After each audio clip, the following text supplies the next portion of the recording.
One of my listeners in Missouri, a patriotic firefighter, sent us this footage of a FEMA commando demonizing the founding fathers and Christians to a group of police and firefighters. What are Christians and patriots? The new Jews?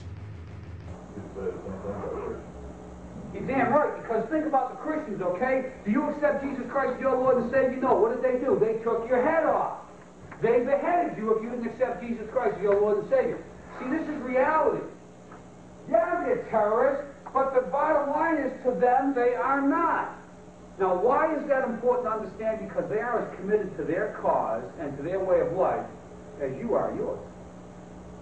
And they see you as being wrong.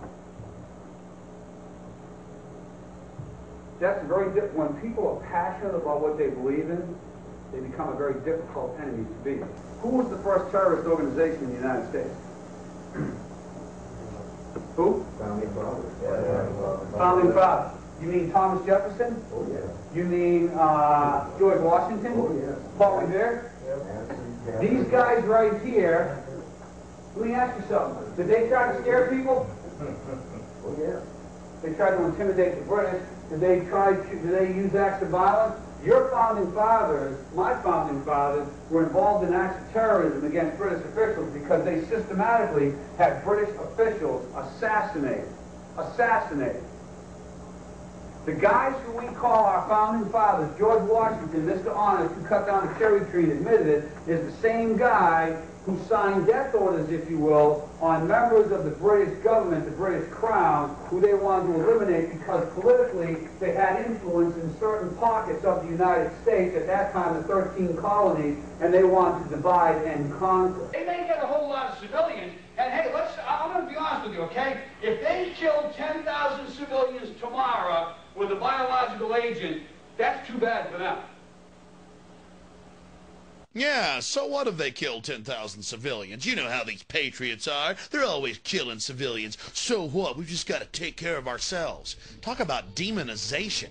If anybody's going to kill 10,000 civilians, it's the feds. All the evidence shows it's the feds killing people. Here's Bush signing the USA Patriot Act that literally eviscerated the Constitution and Bill of Rights. Section 213 delays warrants. It means they can sneak in your house for any reason, take whatever they want, and never even tell you they were there. But you're like, oh, that's okay. There's a sunset clause. Well, if you look at that subsection, all of the key areas that violate your constitutional rights, there are no sunset provisions. Out of 1,016 sections, 802 has to be the most frightening.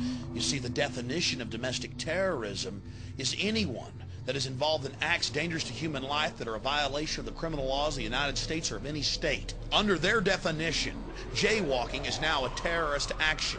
This is an absolute outrage. The people that pass this legislation, in truth, are the real terrorists, the real criminals engaging in sedition against our constitutional republic. Congressman Ron Paul said that none of the Congress was allowed to even read the bill and threatened by the White House that they wouldn't be patriots if they didn't sign it. He said the founding fathers revolted over much lighter forms of tyranny.